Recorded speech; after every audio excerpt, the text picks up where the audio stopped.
हाँ बच्चों, ये आज आपके सामने एक क्वेश्चन है ट्रिग्नोमेट्री का, बहुत ही इंपॉर्टेंट क्वेश्चन है, स्पेशली 10th सीबीएसई और आईसीएसई बोर्ड के स्टूडेंट्स के लिए, जिन जो भी बोर्ड एग्जामिनेशन की प्रिपरेशन में लगे हुए हैं जी तोड़ की। आप देखो sin a plus sin b plus sin c की वैल्यू 3 गिवन है। पूछ रहा है what is sin cube a plus sin cube b plus sin cube c, इसकी वैल्यू क्या होगी। तो अब अगर आप ऐसे देखोगे, अगर आपने सोच लिया कहीं पर कि हमारा sin a अगर मैं x मान लूं और sin b को y मान लूं और sin c को अगर मैं z मान लूं, फिर x plus y plus z हमारा गिवन है तो हम x cube plus y cube plus z cube calculate कर लें। बट नहीं, आपको बिल्कुल भी ऐसा नहीं करना है। आपको यह देखना है कि sin a plus sin b plus sin c की जो वैल्यू है, ये वैल्यू 3 कब आएगी। और थोड़ा सा यहां पर हम लोग आते हैं रेंज में, तो साइन आपको आपने क्लास 10th में भी 9th में भी पढ़ा हुआ है कि जो साइन थीटा होता है, साइन थीटा जो फंक्शन होता है उसकी मिनिमम वैल्यू -1 और मैक्सिमम वैल्यू 1 होती है। मतलब जो साइन ए होगा उसकी मिनिमम वैल्यू -1 और मैक्सिमम वैल्यू 1, और जो साइन बी होगा उसकी भी मिनिमम वैल्यू -1 और मैक्सिमम वैल्यू 1, और जो साइन सी होगा उसकी मिनिमम वैल्यू -1 और मैक्सिमम वैल्यू 1। अब देखो जो आपका गिवन है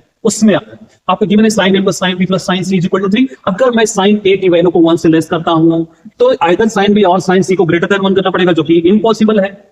ऐसे ही अगर आप sin b की वैल्यू को 1 से लेस करते हो तो आइदर sin a और sin c की वैल्यू को ग्रेटर देन 1 करना पड़ेगा, जो कि फ्रॉम द रेंज इम्पॉसिबल है। ऐसे अगर sin c की वैल्यू को आप लेस देन 1 करते हो तो आपको जो sin a है और sin b है उसकी वैल्यू को 1 से ग्रेटर करना पड़ेगा, जो कि इम्पॉसिबल है फ्रॉम द गिवन रेंज। इसलिए यहां से कंडीशन क्या निकलता है कि आपका sin a भी 1 होगा, sin b भी 1 होगा और sin c भी आपका 1 ही होगा, और कोई दूसरा केस आएगा ही नहीं। तो आप देखोगे sin cube a plus sin cube b plus sin cube c की जो वैल्यू आएगी that will be 1 cube plus 1 cube plus 1 cube is 3। So your option C will be correct.